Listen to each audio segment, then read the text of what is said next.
সূরা তিলাওয়াত করেছি, মাহফিলটা কোরআনের একটা ছোট্ট সূরার মাধ্যমে শেষ হোক। সূরাটা দেখতে তো খুবই ছোট্ট, 3 আয়াত 2 লাইন, কিন্তু কিছু জিনিস আছে দেখতে ছোট, কাজ ছোট না। আমাদের অঞ্চলে ছোট্ট একটা মরিচ আছে, এটাকে আমরা বলি ধাইন্যা মরিচ। কি বলে এলাকায়? ধাইন্যা মরিচ চিনেন? ধাইন্যা মরিচ তো ঝাল হয় না। হ্যাঁ এ ভাই, আমার সাথে কথা বলা লাগবে। আপনাদের সাথে আগে একটু খাতির পাতা এলে শুনে, কয়টার মধ্যে শেষ করা লাগবে?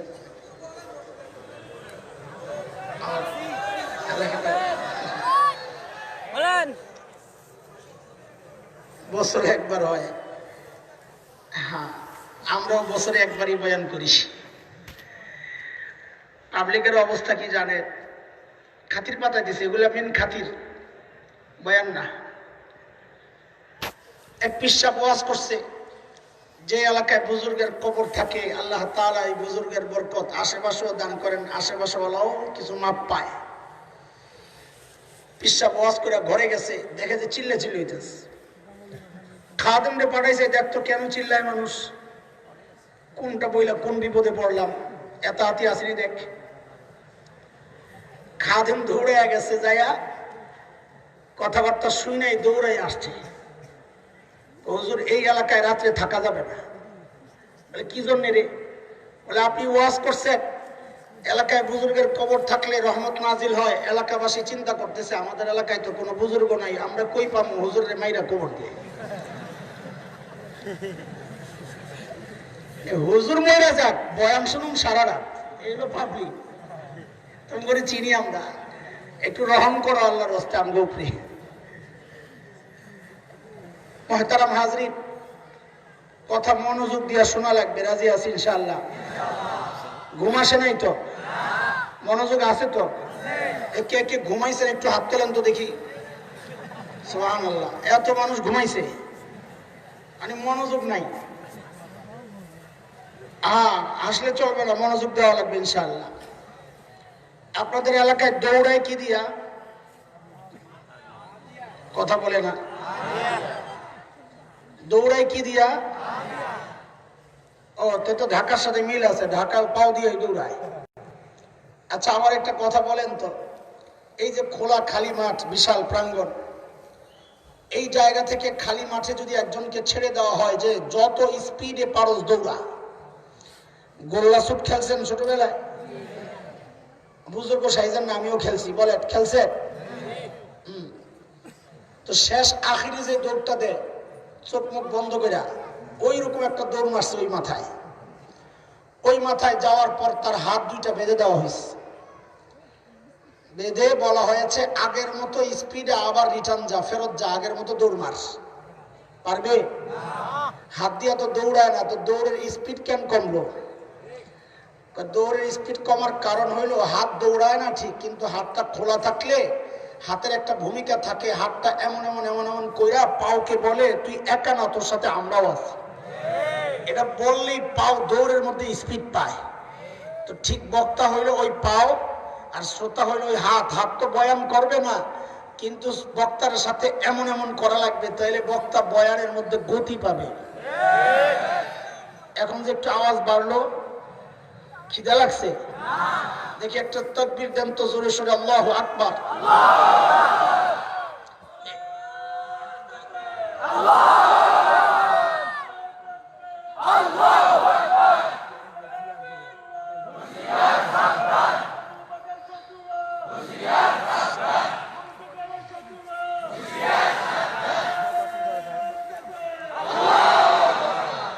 মাশাআল্লাহ, জজবা আছে আপনাদের দিয়ে, জিহাদের কাম চলবো রে ভাই, আলহামদুলিল্লাহ। অনেক মানুষ আমাদের খাতির লাগাইতেছে, নতুন মানুষ তো হঠাৎ করে ভেগলে ধমকান শুরু করলে পরে ভেঙে দেব। অনেকে আমাদেরকে জিজ্ঞেস করে এত জোরে তাকবীর দেওয়ার দরকার কি, আল্লাহ কি দেন নাকি? আমরা বলি বেওকুফ কোথাকার, জোরে তাকবীর আল্লাহকে শোনানোর জন্য না, আল্লাহ তো আসতে বললেও শোনেন। জোরে তাকবীর হইল ওই হাদিসের উপর ভরসা কইরা আল্লাহর হাবিব সাল্লাল্লাহু আলাইহি সাল্লাম বলেছেন, আজানের আওয়াজ যত দূর যায় শয়তান শুধু বায়ু ছাড়তে ছাড়তে পালায়, খালি পালায় না, কি ছাড়তে ছাড়তে। এই হাদিস যখন পড়ি আমার মাথায় খালি একটা দৃশ্য ঘুরে, ওই যে আগেরকার দিনের টেম্পু দেখছেন, টেম্পু কি বলে এলাকায়, টেম্পু যখন চলে তখন পিছন দিয়ে কালো ধোঁয়া বাইরে হয়, ঠেক ঠেক ঠেক ঠেক ঠেক ঠেক করে করে। আমার কাছে মনে হয় আজান দিলে মনে হয় শয়তান এমনি দৌড়ায়। তো ওই যে মাহফিলের আশেপাশে ইবলিস বসে রয়েছে, এর বড় কষ্ট লাগতেছে যে এতদিন এই পাবলিক রে বুঝাইলাম, হুজুর গো খপ্পরে বেড়া 2 দিন বরবাদ করলো।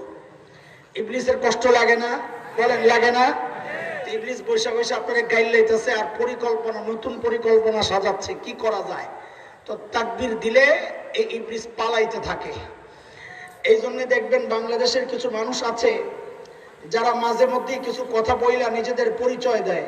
এর মধ্যে একটা কথা, আজান নাকি শব্দ দূষণ হয়, এইরকম কিছু পাবলিক আছে, আজানের আওয়াজে শব্দ দূষণ হয়। আমরা বলি আসলে কথা ঠিকই আছে, আমাদের জন্য না, তাদের জন্য। কারণ হচ্ছে তাদের পুরা মাথাটার মধ্যে ইবলিস বাসা বানাইছে, বাড়ি। তো নিরাপদ ওখানে থাকে, বসবাস করে।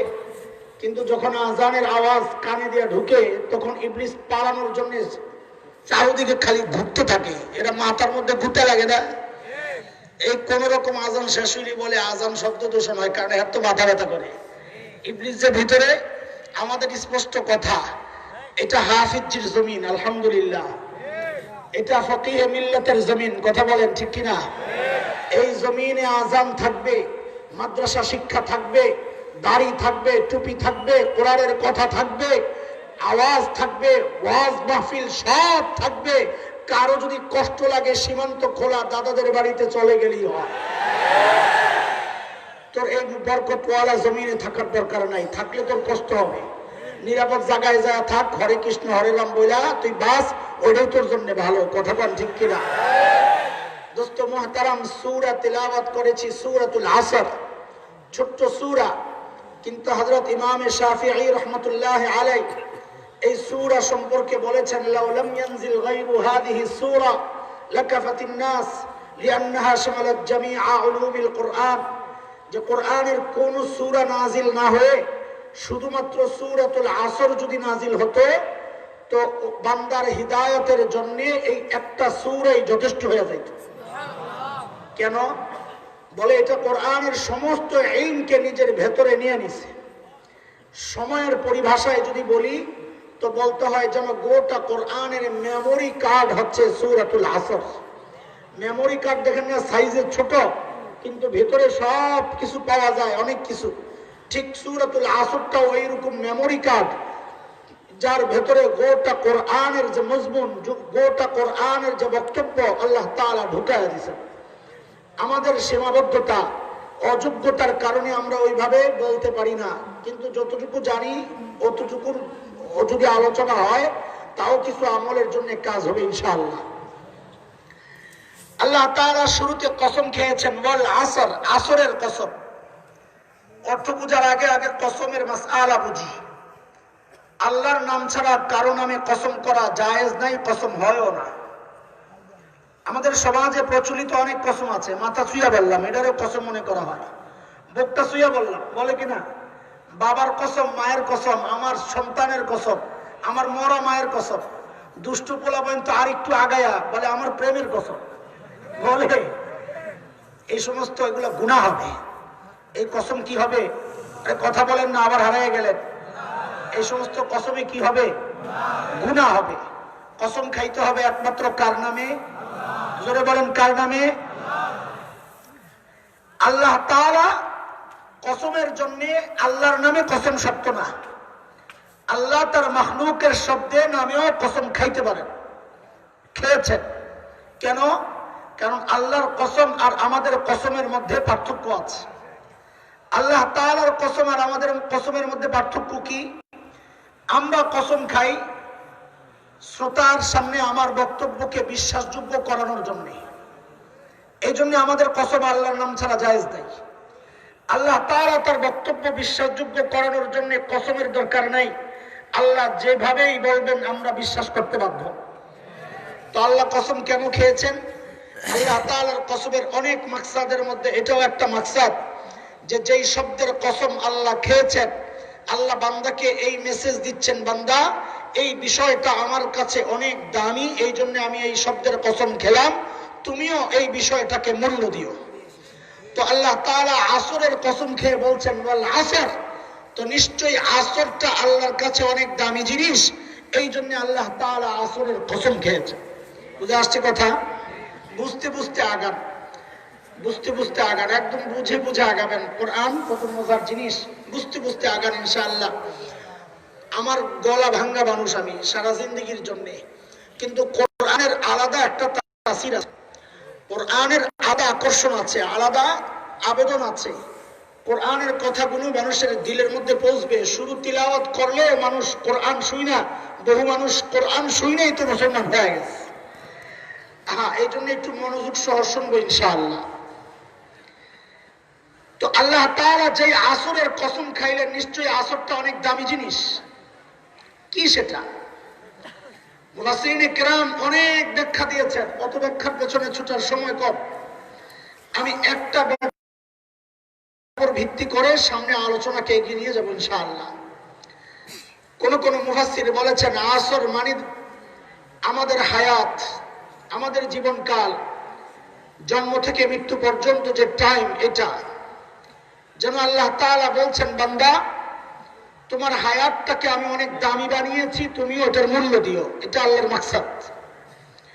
এই জন্য ইমাম রাজি রহমতুল্লাহ আলাইহি তার তাফসীরে কবীরের মধ্যে জনৈক ব্যক্তি থেকে বর্ণনা করেছেন, নাম নেন নাই তিনি, যে তিনি এই সূরার ব্যাখ্যা একজন বরফ বিক্রেতার কাছ থেকে শিখেছেন। কার কাছ থেকে? বরফ বিক্রেতা। বাজারে বরফ বিক্রি করতে তো হঠাৎ চিৎকার শুরু করছে, ইরহামু মাইয়াযুবু রাসু মালিহি, এ ভাই যার মূলধন গলে যাচ্ছে তার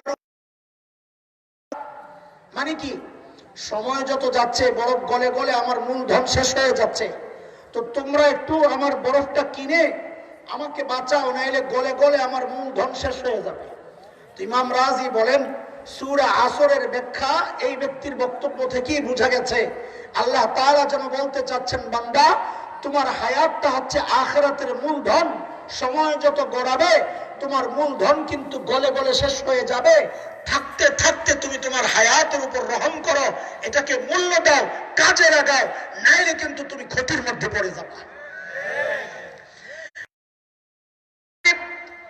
মুহাম্মাদুর রাসূলুল্লাহ সাল্লাল্লাহু আলাইহি ওয়াসাল্লাম বলেছেন ইগতানিম খামসান ক্বাবলা খামস, হায়াতাকা ক্বাবলা মাউতিক ওয়া শাবাবাকা ক্বাবলা হারামিক ওয়া সিহহাতাকা ক্বাবলা সুকমিক ওয়া গিনাকা ক্বাবলা ফাকরিক ওয়া ফারাগাকা ক্বাবলা শুগলিক আও কামা ক্বালা আলাইহিস সালাতু ওয়াস সালাম। নবী বলেন 5 জিনিস চলে যাওয়ার আগে আগে 5 জিনিসের মূল্যায়ন করো। 5টা বড় নিয়ামত, এটা চলে যাবে নিশ্চিত, যাওয়ার আগে আগে থাকতে থাকতে দাম দাও। কয় জিনিস বলেন? কয় জিনিস? 1 নাম্বার তোমার জীবনের মূল্য দাও মৃত্যু আসার আগে আগে। 2 নাম্বার যৌবনের মূল্য দাও বার্ধক্যের আগে আগে। 3 নাম্বার সুস্থতার মূল্য দাও অসুস্থ হওয়ার আগে আগে।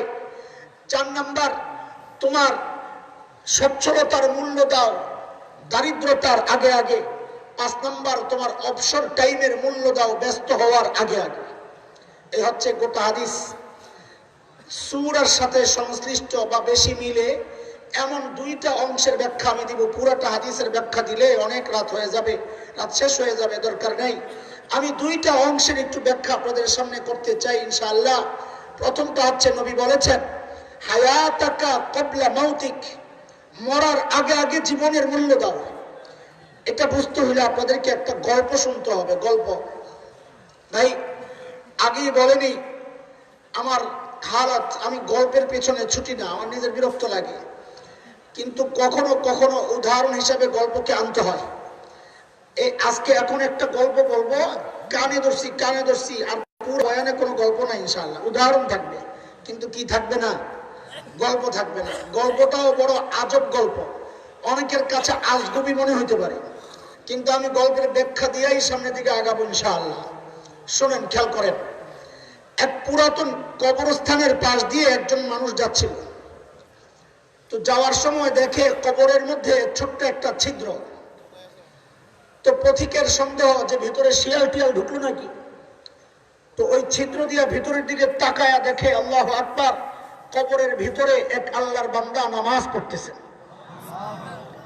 এখন তার কৌতূহল, এই কবরের ভিতরে মানুষটা ঢুকলো কেমনি? তো কাকে জিজ্ঞেস করবে? কেউ তো নাই। তো অপেক্ষা, সে সালাম ফিরা তাকে জিজ্ঞেস করো। তো সালাম ফিরাইছে, জিজ্ঞেস করছে, ভাই এই কবরের ভেতরে তুমি কেমনে ঢুকলা? তো কবরওয়ালা জবাব দিচ্ছে, ভাই সমস্ত মৃত ব্যক্তিরা যেভাবে ঢুকে আমিও ওইভাবেই ঢুকছি। তার মানে কি তুমি মৃত? বলে হ্যাঁ আমি মৃত। আমি জানি এই গল্পের এই পর্যন্ত আসার পর আপনাদের কারো কারো দিলের মধ্যে দুইটা প্রশ্ন গুদাইতেছে, খসখস করতেছে। এগুলার হল না করলে সামনের কথাগুলো মনোযোগ দিয়ে শুনবেন না। বলে আপনিও তো ভাষা ভাষা কথা বলেন, আজগুবি গল্প শোনান। এই জন্য এই কথাটার ব্যাখ্যা লাগবে যে মৃত মানুষের পক্ষে কথা বলা সম্ভব কিনা। আরে দোস্ত, পাথর কথা বলছে। পাথর কি করছে? হযরত ইউনূস আলাইহিস সালাতু ওয়াস সালাম যখন মাছের পেটে, ইউনূস আলাইহিস সালাম তো চিন্তা করছেন আমারে এখন আর কে বাঁচাবে, কেউ তো দেখে নাই। এর মধ্যে আওয়াজ পাইতেছে পাথর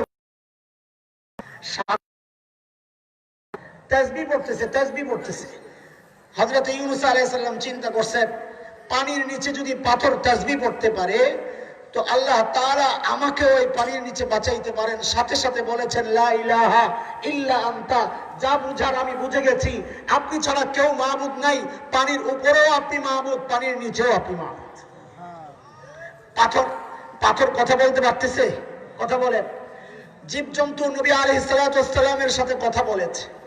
যেই আল্লাহ পাথরকে কথা বলার শক্তি দিয়েছেন, যেই আল্লাহ জীবজন্তুকে কথা বলার শক্তি দিয়েছেন, ওই আল্লাহ একজন মৃত মানুষকে কথা বলার শক্তি দিতে পারেন কি পারেন না? পারেন। সম্ভব? এটা সম্ভব। নামাজ পড়েন কিনা? আরে ভাই, এটা তো হাদিসের কথা। নবী বলেছেন আল আম্বিয়া ওয়া আহইয়াউন ফি কুবুরিহিম ইউসাল্লুন, নবীরা কবরে জীবিত এবং নামাজ পড়ে।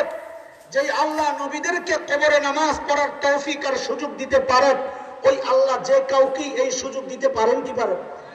কথা বলেন।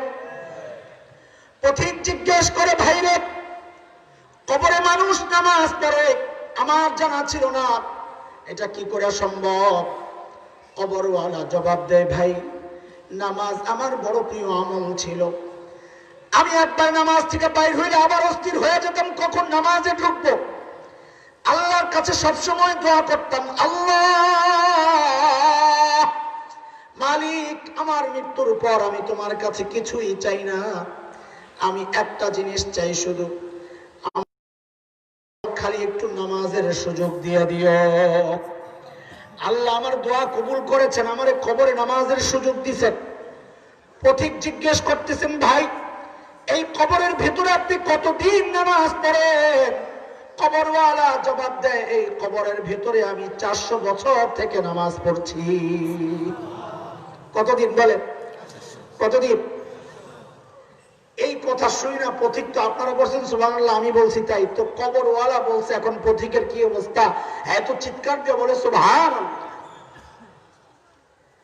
এইবার কবরওয়ালা কি বলে জানেন? কবরওয়ালা বলে, ভাইরে তোমার ওই একটা সুবহানাল্লাহ আমারে দিয়ে দাও, আর আমার 400 বছরের নামাজ তুমি নিয়ে যাও। কারবারটা কি? 400 বছর নামাজের মধ্যে কত লক্ষ রাকাত নামাজ, প্রত্যেক রাকাতে কমপক্ষে 9 বার সুবহানাল্লাহ, 3 বার রুকুতে, 6 বার সিজদায়। সুবহানাল্লাহ, সুবহান রাব্বিয়াল আযীম, সুবহান রাব্বিয়াল আলা, মূল কথা তো একটাই। এত এত সুবহানাল্লাহ পড়েছে, কিরাত পড়েছে, ফাতিহা পড়েছে, আল্লাহু আকবার পড়েছে, তাহিয়াত পড়েছে, দুরূদ পড়েছে, অথচ কবরওয়ালা বলে আমার 400 বছরের নামাজ তুমি নিয়ে যাও, আর তোমার ওই একটা সুবহানাল্লাহ আমাকে দিয়ে দাও। হিসাব কি মিলছে? হিসাব মিলে? হিসাব কেমনে মিলে? এক সুবহানাল্লাহ বিনিময়ে কত লক্ষ লক্ষ সুবহানাল্লাহ। পথিক বলে, ভাইরে হিসাব তো বুঝলাম না, কবরওয়ালা যেই জবাবটা দিয়েছে তো ওই জবাব বোঝার জন্য একটা উদাহরণ শোনা লাগবে। এই আমার কিস্সা শেষ, আর বলুন না, এইবার উদাহরণ শোনেন। কবরওয়ালা যে জবাবটা দিয়েছে জবাবের উদাহরণটা আগে শোনেন, তাইলে জবাবটা বুঝবেন। বাচ্চারা পরীক্ষা দেয় হলের মধ্যে যায়া, পরীক্ষার টাইম কি নির্দিষ্ট না অনির্ধারিত? যতক্ষণ পারস লেখ। কথা বলেন না, নির্দিষ্ট। এক ডিজিটাল পিচ্ছি নির্দিষ্ট টাইমের মধ্যে যা লিখবে সঠিক হইলি নাম্বার, লেখলেই নাম্বার, লেখলেই নাম্বার। কথা ঠিক কিনা? এক পিচ্ছি কি করছে, খাতাটারে বইটা টয়লেটে যাওয়ার বাহানা করে আস্তে করে বাসায় চলে গেছে। বাসায় যায়া বই দেখে দেখা পুরা যা আছে একদম 100তে 100 অ্যান্সার করে বিকাল বেলা আসছে স্কুলে। হেড স্যারের সামনে খাতা, কিরেটা স্যার আজকের পরীক্ষার খাতা। আজকের পরীক্ষার খাতা এখন কেন? বলে আমি বাড়িতে যাইয়া সুন্দর করে সাজাইয়া পুরা অ্যান্সার করে আসছি। বলেন তো নাম্বার পাইবে না পিঠা খাবে? জোরে বলেন, নাম্বার পাইবে না পিঠা খাবে? পিঠা খাবে। কেন? পরীক্ষার হল থেকে বাইরে হয়ে লেখলে নাম্বার পাওয়া যায় না। কথা বুঝে আসছে নি আপনাদের? হলের বাইরে লেখলে নাম্বার পাওয়া যায় না। কবরওয়ালা ঠিক এই জবাবটাই দিয়েছেন। ভাইরে, আমি 400 বছর নামাজ পড়ি, কিন্তু আমি তো দুনিয়ার পরীক্ষার হল থেকে বাইর হয়ে গেছি। আমার এই নামাজের কোনো মূল্য নাই, আমার আমল নামায় একটা নেকিও লেখা হয় নাই। আর ওই যে তুমি একবার সুবহানাল্লাহ পড়েছো, আল্লাহু আকবার, এটা কত দাম, কত দাম। আল্লাহর নবী বলেছেন, কেউ যদি সুবহানাল্লাহ পড়ে আল্লাহ তাআলা সাথে সাথে জান্নাতে একটা গাছ লাগায় দেন। সুবহানাল্লাহ। ওই গাছটা কত বড়, কত বড়। রিওয়ায়াতে বিভিন্ন শব্দ আসছে।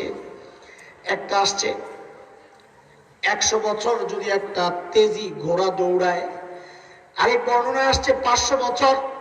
500 বছর যদি আরবের একটা তেজি স্পিডে চলা ঘোড়া ওই গাছের ছায়ায় দৌড়ায়, নবী বলেন দৌড়াবে, দৌড়াবে, দৌড়াবে, 500 বছর দৌড়াবে, তাও ওই এক সুবহানাল্লাহর গাছের গোড়া দৌড়ে শেষ করতে পারবে না। এই যে এবার সুবহানাল্লাহ যারা পড়ছে তাদের জন্য গাছ একটা লেগে গেছে। এইবার যারা পড়ছে তাদের লাগছে আরেকটা। আল্লাহ। এইবার যারা পড়ছে তাদের লাগছে আরেকটা। এইবার যারা পড়ছে তাদের লাগে আরেকটা, লাগছে আরেকটা, লাগছে আরেকটা, লাগছে আরেকটা, লাগছে আরেকটা, লাগছে আরেকটা, লাগছে আরেকটা, লাগছে আরেকটা, এই লাগছে আরেকটা, লাগা লাগা লাগা লাগা। আল্লাহু আকবার। এরে দোস্ত, এরে দোস্ত, তুমি রিক্সা চালাও কিন্তু জান্নাতে গাছ লাগাইতে পারো, কোনো বাধা নাই। রিক্সা চালাইতেছো, সুবহানাল্লাহ পড়ো, দুনিয়ায় রিক্সা চালাও, আর আল্লাহ তোমার জন্য জান্নাতে গাছ লাগান। এরে মা, তুমি রুটি বানাও, কোনো সমস্যা নাই, মুখটা চালু করে দাও, সুবহানাল্লাহ সুবহানাল্লাহ। তুমি রুটি বানাইতেছো দুনিয়ায়, আল্লাহ গাছ লাগান জান্নাতে। তুমি গাড়ি চালাও, গাড়িতে হ্যান্ডেল ঘুরাইতেছো, বসে বসে বিড়ি নাটাই না, সুবহানাল্লাহ পড়ো। দুনিয়ায় গাড়ি চালাও, আল্লাহ গাছ লাগান কোথায়? কথা বলে না, কোথায়? অনেকে বলে হুজুর এত গাছ দিয়া করো কি? একজন জিজ্ঞেস করে, হুজুর জান্নাতে ফার্নিচারের ব্যবসা ব্যবসা আছে? কি জন্য রে? তাহলে গাছগুলারে কাজে লাগাইতাম। আমি বলি বেকুফ মজুমদার, গাছ ব্যাপার না, মূল ব্যাপার হচ্ছে তোমার নামে জান্নাতে বুকিং হচ্ছে। কথাটা এইভাবে বুঝে। হাদিসে আসছে, মান বানা মসজিদান লিল্লাহ বানাল্লাহু লাহু বাইতান ফিল জান্নাহ। যে ব্যক্তি দুনিয়ায় মসজিদ বানায় আল্লাহ তার জন্য জান্নাতে বাড়ি বানায় দেয়। এক আল্লাহর বান্দা বলে, হুজুর আমার তো এত টাকা পয়সা নাই। আমি বলি তুই টেনশন করিস না, তোর জন্য একটা স্পেশাল অফার আছে। কি অফার? আমি বলে তুই একটা ইটের টাকা দে। কি? একটা ইটের টাকা দে। ইটের টাকা দিলে কি বাড়ি পাওয়া যাবে? আমি বাড়ি পরে, আগে ইটের টাকা দে। তো দিছে। বলে এরপর?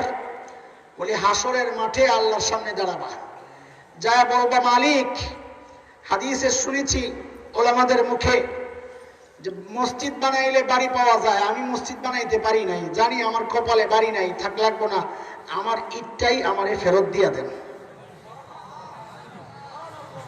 তা আল্লাহ যদি জিজ্ঞেস করেন এক ইট দিয়ে তুই কি করবি, তো আস্তে করে বলবেন জান্নাতের ফুটপাতে মাথায় দিয়ে ঘুমামো, আপনার যদি সমস্যা না থাকে। আর রাখো ভাই, আমাদের বুজুর্গরা আল্লাহর কাছে এভাবে দোয়া করতেন, আল্লাহ কিচ্ছু লাগবে না, জান্নাতে ঢুকায় দেন।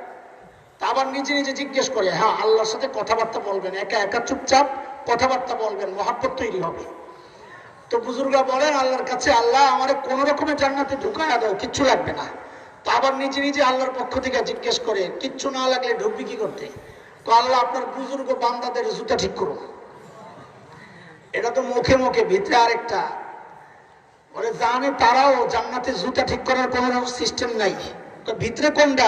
ভিতরে তো জানে, নবী জানাই দিয়েছেন গোপনে যে কোন রকম ঢুকলেই 10 দুনিয়ার সমান পাওয়া যাবে। এই জন্য ইট একটা দিয়ে দখল দাও, দখল সুবহানাল্লাহ পড়ো, আর জান্নাতের দখল দাও, কারণ জান্নাত এমন গেট। হুজুর ওই যে বাঁশের এরকম বক্স বানায় যে মাছ ধরার জন্য, কি বলে, মাছি, মাছা, তার কি খলাই, খলাই, ওই ভিতরে দিয়ে ঢুকে আর বাইরে হয় না যে, ওটা ঢিয়াল। ওই মুখ আছে 2 রকম, একটা আছে এরকম ক্রস, ওইটা ঢুকলে আর বাইর হওয়ার রাস্তা নাই, ঠিক আছে না? ঠিক জান্নাতের রাস্তাটা ওই রকম, একবার ঢুকবা তো বাইর হওয়ার আর কোনো রাস্তা নাই, কোন রকম ঢুকো। নবী ওই কথাটাই বলেছেন, এরে আমার উম্মত, তোর জীবনটা বড় দামি, সুবহানাল্লাহ পড়তেছস একবার আর কি বিশাল গাছ লেগে যাইতেছ, জান্নাতে বুকিং হচ্ছে তোর নামে। এই জন্য হায়াতের মূল্য দাও ভাই। আমি এই জায়গায় কথা লম্বা করতেছি না, জোয়ান পোলাপান বেশি দেখা যায়, এগো কথাই বেশি বলা লাগবে, যা দেখা যায় ব্যবসা। আল্লাহর নবী 2 নম্বর শব্দ বলেছেন, বাক্য, অসাবাবাকা ক্বাবলা হারামিক, এরে যুবক যৌবনের মূল্য দাও বার্ধক্যের আগে আগে। তুমি মনে করো না তুমি বুড়া হবা না, ওই বার্ধক্যে তোমাকেও পৌঁছা লাগবে যদি বয়স থাকে।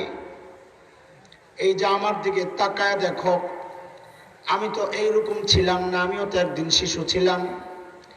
মালাকুল মউত পিছন দিয়া দাঁড়ায়া ছিল, শৈশব থেকে পাড়ায়া কৈশোরে ঢুকেছি, মালাকুল মউত কিন্তু পিছন ছাড়ে নাই, পিছনে পিছনে দৌড়াইছে।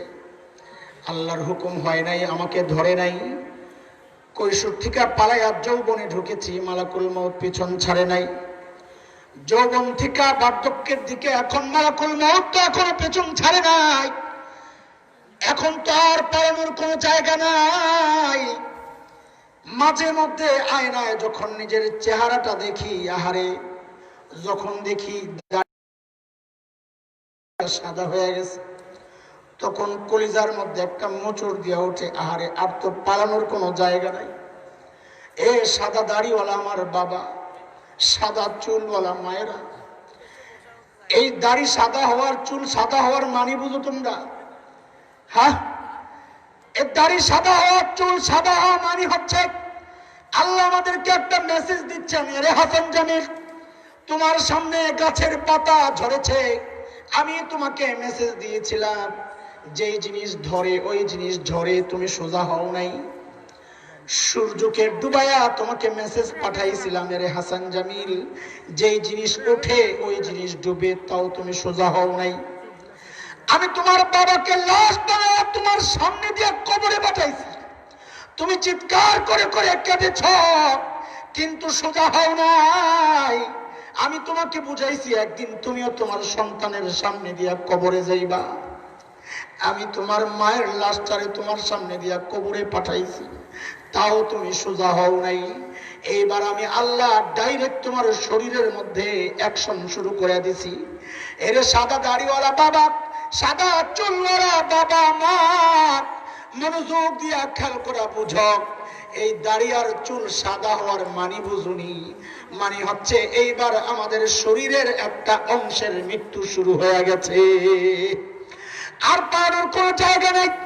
যেন আমাকে আর আপনাকে আল্লাহ তাআলা সূরা হাদীদের মধ্যে আমাকে আর আপনাকে যেন ডাক দিয়া বলতেছেন এই কথা, আলাম ইয়ানিল লাযীনা আমানু আন তাখশা কুলুবুহুম লিযিকরিল্লাহ।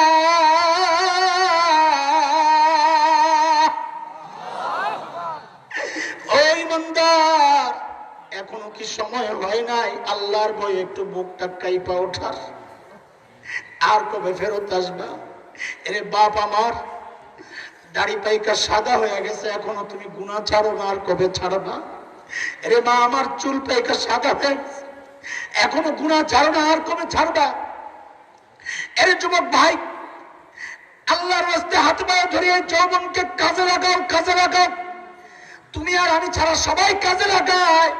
ওই যে গাছের দিকে তাকায় দেখো, গাছটা দাঁড়ায় আছে, তোমার কাছে মনে হয় গাছটা দাঁড়ায় আছে? গাছটা এমনি দাঁড়ায় রয় নাই, গাছটা দাঁড়ায় দাঁড়ায় তার রবের তাসবিহ পড়তেছে। তোমার কাছে মনে হয় কুকুরটা হেঁটে হেঁটে যায়, কিন্তু তুমি জানো না কুকুরটা রুকুর হালতে তার রবের তাসবিহ পড়ে। তোমার কাছে মনে হয় সাপ বিচ্ছু গুলা, পোকামাকড় গুলা এমনি চলতেছে জমিনে।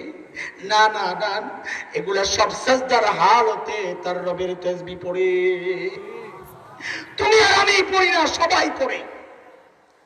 এই জন্য আল্লাহ তাআলা আমার আর তোমার বিরুদ্ধে যেন অভিযোগ করতেছেন, এরে আমার বান্দা, কি হয়ে গেল তোর? একটা পাথরের দিকে তাকায় দেখ, ওই পাথরের জন্য আমি নবী পাঠাই নাই, ওই পাথরের জন্য আমি কিতাব পাঠাই নাই, ওই পাথরকে আলেমরা ওয়াজ কইরা কইরা বুঝায় নাই। তোর জন্য কত কিছু করলাম, তারপরেও দেখ তোর কলবটা তো এই পাথরের চেয়েও শক্ত হয়ে গেছে। মালিক বলতেছেন, সুম্মা কাসাত কুলুবুকুম মিন বাদি যালিক ফাহিয়া কাল হিজারাতি আও আশাদ্দু কাসওয়া ওয়া ইন্না মিনাল হিজারাতি লামা ইয়াতাফাজ্জারু মিনহুল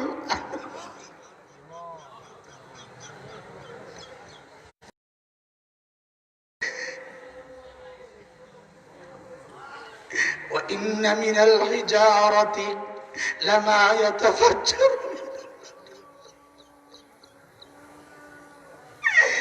وإن منها لما يشقق فيخرج منه الماء وإن منها لما يهبط من خشية الله وما الله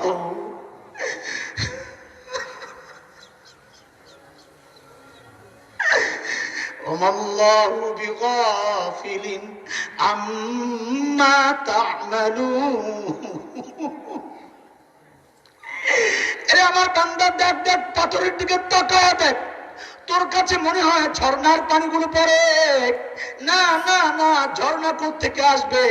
আরে এগুলো আমার এক মাখলুক পাথর, আমার ভয়ে কান্না করতেছে।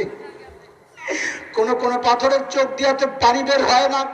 আল্লাহ বলেন ফাটায় দেখ ভিতরে পানি পানি, তোর তো কলিজায় মোচড় দেয় না। আল্লাহ বলেন বান্দা, কোন কোন পাথর উপর থেকে আমার ভয়ে কাঁপতে কাঁপতে নিচে গড়ায় পড়ে। বান্দারে, তুই তো একদিন আমার ভয়ে কাইপা উঠলি না? কি মনে হয় তোর? কি মনে হয় আমি বুঝি কোনো খবর রাখি না? জানি রাখিস। আমার বিগাফিরিন আম্মা তা'মালুন, তুই যা করস আমি গাফেল না, সব জানি, সব জানি। এই জন্যই তো সূরা কাহফের মধ্যে আসছে, আমল নামা যখন হাতে আসবে, বান্দা আমল নিয়ে দেখা দেখা চিৎকার করে করে আফসোস করে করে বলবে, মালি হাদাল কিতাব লা ইউগাদিরু সগীরাতান ওয়ালা কাবীরাতান ইল্লা আহসাহা।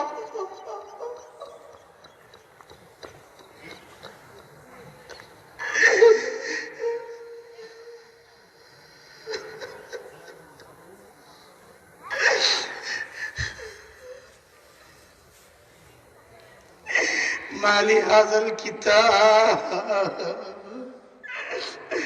মালি হাযাল কিতাব, এটা কেমন আমল না রে ভাই?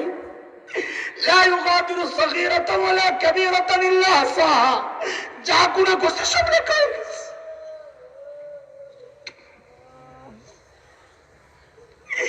এরে যুবক ভাই আমার, মালিককে একটু সময় দে রে ভাই, মালিককে সময় দে। আরে হতভাগা পুরা কপাল, তুই তো তোর মারে দুনিয়ার সব জায়গায় টাইম দেওয়ার টাইম পায়, পোলা পায় ফেসবুকে টাইম দেওয়ার টাইম পায়, ইউটিউব টাইম দেওয়ার টাইম পায়, খেলা দেখার টাইম পায়, আড্ডা দেওয়ার টাইম পায়, বন্ধু নিয়ে ঘোরার টাইম পায়। অথচ পোড়া কপাল, যার কাছে একটু টাইম দিলে নিজের জান্নাত তৈরি হয়, ওই মায়ের কাছে একটু টাইম দেয় না। পিসাবের কাছে দোয়া নেওয়ার জন্য যায়, অনেকে আমাদের কাছে বাচ্চা নিয়ে আসে, হুজুর একটু মাথাটা হাতায় দেয়। এরে বাবা শোন, এমন কোন হাদিস তো আমরা পাই নাই পিসাব নারাজ তুই জাহান্নামী, পিসাব খুশি তুই জান্নাতি। কই হাদিস দেখা? এমন কোন হাদিস তো পাই নাই শ্বশুর খুশি তুই জান্নাতি, শ্বশুর নারাজ তুই জাহান্নামী, এমন কোন হাদিস তো পাই নাই। অথচ আল্লাহ বাবা মার ব্যাপারেই তো বলেছেন আল্লাহর নবী, হুমা জান্নাতুকা ওয়া নারুকা, বাবা মাই তোমার জান্নাত, বাবা মাই তোমার জাহান্নাম। পিসাবের হাত দিয়ে মাথায় হাত বুলানোর চেয়ে মাঝে মধ্যে যায় বাবা মার সামনে মাথাটা ঝুঁকাইয়া দিবা। আল্লাহ বলেছেন ওয়াখফিদ লাহুমা জানাহায যুল্লি মিনার রাহমাহ, বিনয়ের ডানাগুলো মেরে ধরো। আমাদের উস্তাদরা আমাদেরকে শিখায়া দিয়েছেন বিনয়ের ডানা কেমনে মেলে ধরবা। বলে মাঝে মধ্যে আস্তে করে যায় মাথাটা ঝুঁকাইয়া দিবা বাবার সামনে, মায়ের সামনে। মা একটু মাথাটা হাতায়া দাও না। যদি যায় খালি একবার বলতে পারো, কলিজাটা ঠান্ডা হয়ে যাবে, তোমার জান্নাতের রাস্তা খুলে যাবে ইনশাআল্লাহ। মা বাবার কাছে টাইম দাও। হতভাগা, টাইম কি দিবে? এখন কি সব বিচার আসতেছে আমাদের কাছে। মা বিচার দেয়, বাবা বিচার দেয়, হুজুর সন্তানরে বিয়ে করাইছি, বাচ্চা হয়েছে, গোপনে গোপনে ফল কিনে আনে, খাটের নিচে লুকায়া রাখে। মাঝে মধ্যে দরজার চিপা দিয়া দেখি ফল বাচ্চাদের মুখে তুলে দেয়, বউয়ের মুখে তুলে দেয়। বউয়ের মুখে তুলে দেওয়া তো সওয়াব, সন্তানের মুখে তুলে দেওয়া তো সওয়াব। কিন্তু মার যে কলিজাটা ছিন্ন বিচ্ছিন্ন হচ্ছে, টুকরা টুকরা হচ্ছে, এটা কি আমার ওই সন্তান? ঘরে একটা ভালো খাবার তৈরি হইলে যার মুখে না দিয়ে আমি কোনোদিন খাই নাই, এটা কি আমার ওই সন্তান? সিজদায় জান্নাত পাইবে না তুমি মা অসন্তুষ্ট থাকে। সময় দাও, কলিজা বড় হয়ে যাবে। আমাদের কথা শোনো। আমার মা এই মার্চে 4 বছর পুরা হবে, ইন্তেকাল করেছেন।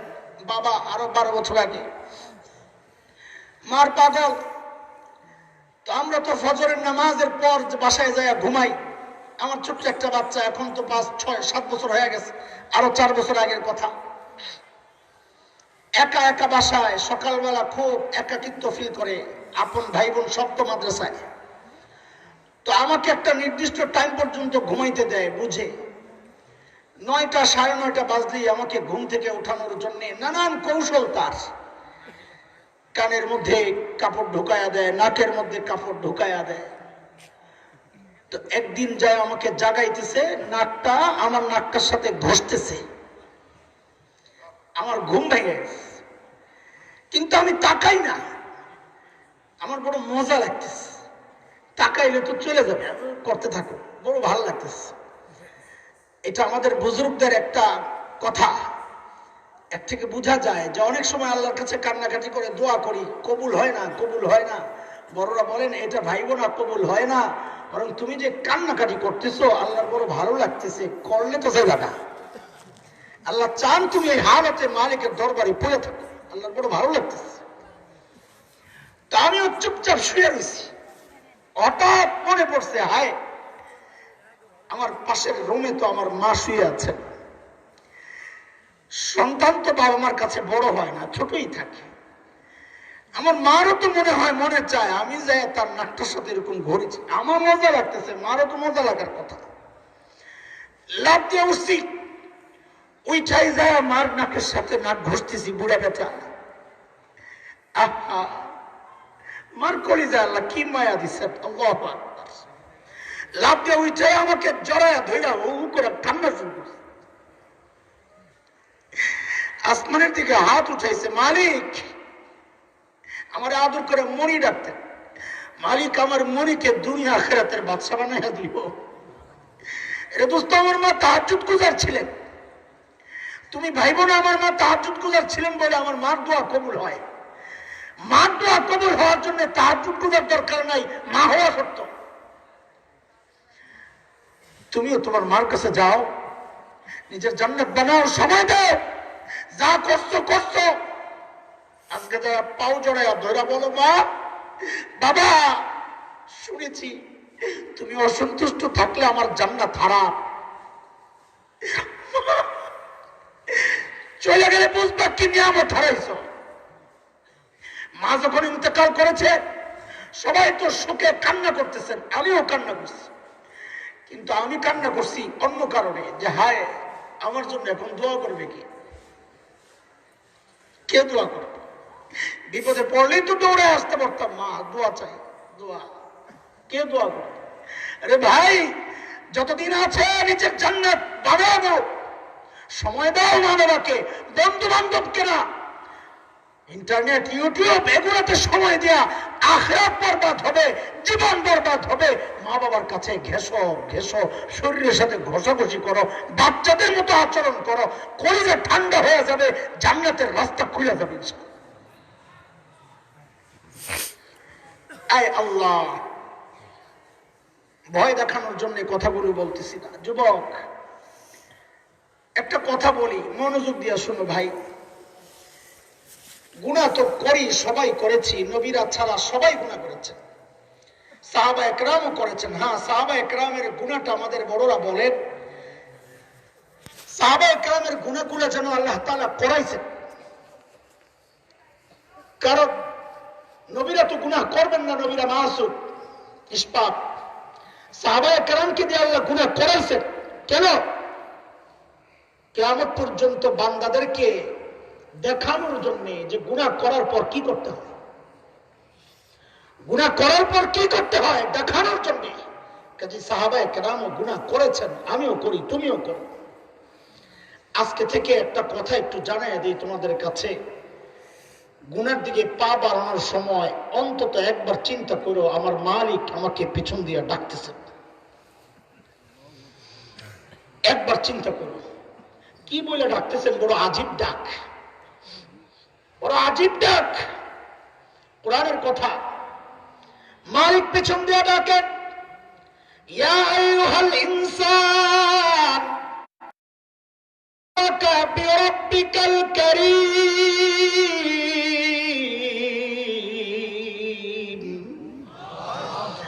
আল্লাযী খালাকাকা ফাসাওয়াকা ফাআদালাক ফি আইয়ি সূরাতিন মা শাআ রাক্কাবাক। এরে ভাই আমার, দুনিয়ার সবচেয়ে বেশি মায়া কার? কথা বলো, কার? যদি বলেন কার? মায়ের। মায়ের কলিজা আল্লাহ কত মায়া দিয়েছেন, একটা মাস আর দেখলেই তো বোঝা যায়। সন্তান যদি বাবা মায়ের আগে ইন্তেকাল করে, বাবা তো সন্তানের লাশের পেছনে পেছনে যাইতে পারে, বাবা সন্তানের কবরেও নামতে পারে।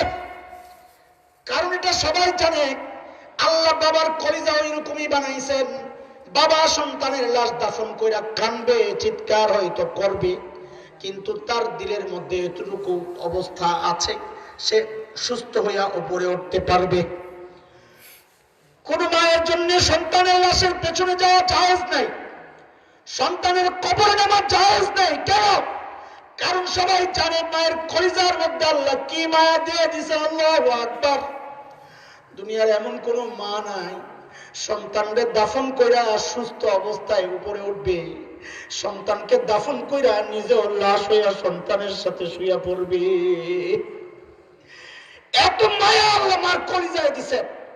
কেন রে ভাই, মার কলিজায় এত মায়া কেন? মা আমার চোখ বানাইছে, কথা বলেন না?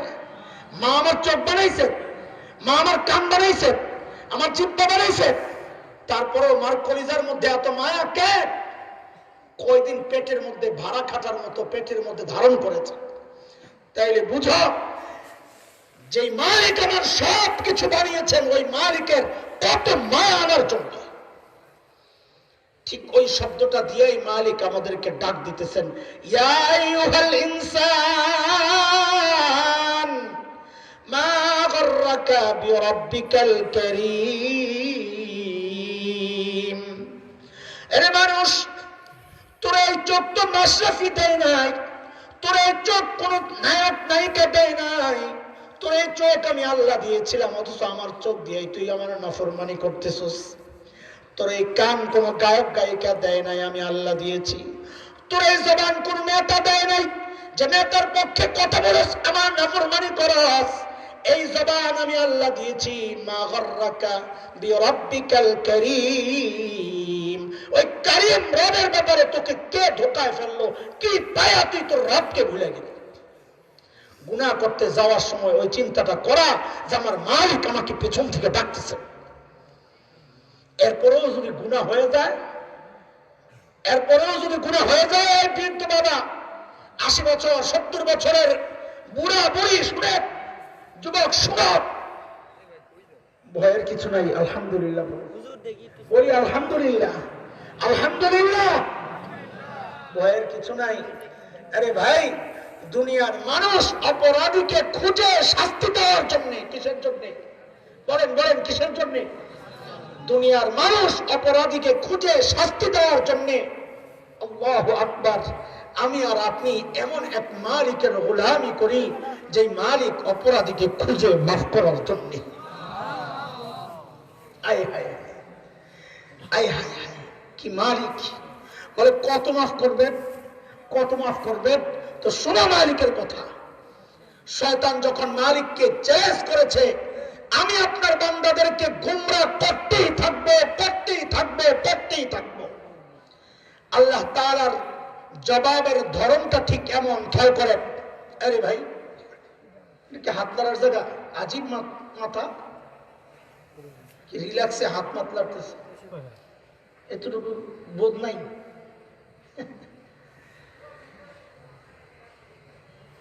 শয়তান আল্লাহকে চ্যালেঞ্জ করেছে, লাউযিয়ান্নাহুম ওয়া লাউদিল্লান্নাহুম, আমি আপনার বান্দাদেরকে গোমরাহ করতেই থাকবো, করতেই থাকবো, করতেই থাকবো। খেয়াল করেন, আল্লাহ তাআলার জবাবের ধরনটা ঠিক এমন। এই তোর কথা কি শেষ? আল্লাহ যেন শয়তানকে জিজ্ঞেস করতেছেন, শয়তানের জবাব, হ্যাঁ আমার কথা শেষ। তো আল্লাহ যেন বলতেছেন, তাইলে এবার আমার কথা শোন।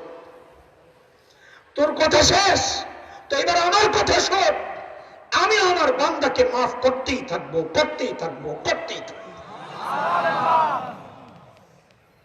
গুনাহ হয়ে গেলে গেছে, মাফ চাইয়া পরিষ্কার হয়ে যাও। হায়াতের মূল্য দাও ভাই, যৌবনের মূল্য দাও ভাই, নাহলে আফসোস করা লাগবে। আমি একটা আয়াত পড়েছি, ওয়াল আসর, দ্বিতীয় আয়াতে একটু ঢুইকা বিশেষ করে দিব। আসলে এত সময়ে বৈশা থাইকা এরপরে মনোযোগ ধরে রাখা এটা বড় কঠিন, আমরাও বুঝি। বসে আছেন, আপনাদেরকে মোবারকবাদ। চলে যাওয়ার কথা, আমি এটা থাকতাম না। আল্লাহ তাআলা বলছেন, আরে আমার বান্দা, তোমার হায়াতের অনেক দাম, অনেক মূল্য আমি দিয়েছি, অনেক দামি আমি বানিয়েছি। বান্দারে, যদি এই হায়াতের মূল্য তোমরা না দিতে পারো, জেনে রাখো, ইন্নাল ইনসানা লাফি খুসর, নিশ্চয়ই মানুষ জীবনের মূল্য না দিলে ক্ষতির ভেতরে পড়ে যাবে, ক্ষতির ভেতরে পড়ে যাবে। বলতেছেন কে? কি কি কাজ করলে ক্ষতির মধ্যে পড়ে যাব? কোরআনে অনেক উদাহরণ আছে। জরুরি কিছু কথা আপনাদেরকে শোনাবো, যে আপনাদের তো মনোযোগ কম। আমি তো এলোমেলো দেখতেছি, ঘুমাইতেছে কেউ, উঠতেছে কেউ। আসলে আর কতক্ষণ বসে থাকবেন? সেই দুপুর থেকে বসা, কেউ তো কালকে আসছে। আহারে, ঠিক আছে, বুড়াকালে পাইছেন আমারে, মানে সময়ের বুড়াকাল আর কি। আমি বুড়া না, সময়ের বুড়াকালে পাইছেন, এটা বড় খারাপ সময়। তখন খানা ভাল লাগে না, বউ ভাল লাগে না, পোলা ভাল লাগে না, সব খিটখিটটা হয়ে যায়, খালি পান চাবায় আর কাজ করে। বুড়া মানুষ আছে, মনোযোগ। আপনারা তো কইবেনি, আপনারা কি আর মিশা কথা কইবেন? ঠিক আছে, বসে। এদিক সেদিক তাকায় না, আমার তো নজরে পড়ে, যার শুনতে মনে চাইবে না চলে যাবে, কে আটকায় রাখছে? চলে গেলে জরিমানা আছে। এই যে মোড়ামুড়ি, এগুলো বড় বিরক্তিকর, খুব দেখা যাইতেছে, অনেক কষ্ট হইতেছে না? সবাই দাঁড়ান তো, একটু দাঁড়ান তো, আল্লাহু আকবার বলে দাঁড়ান।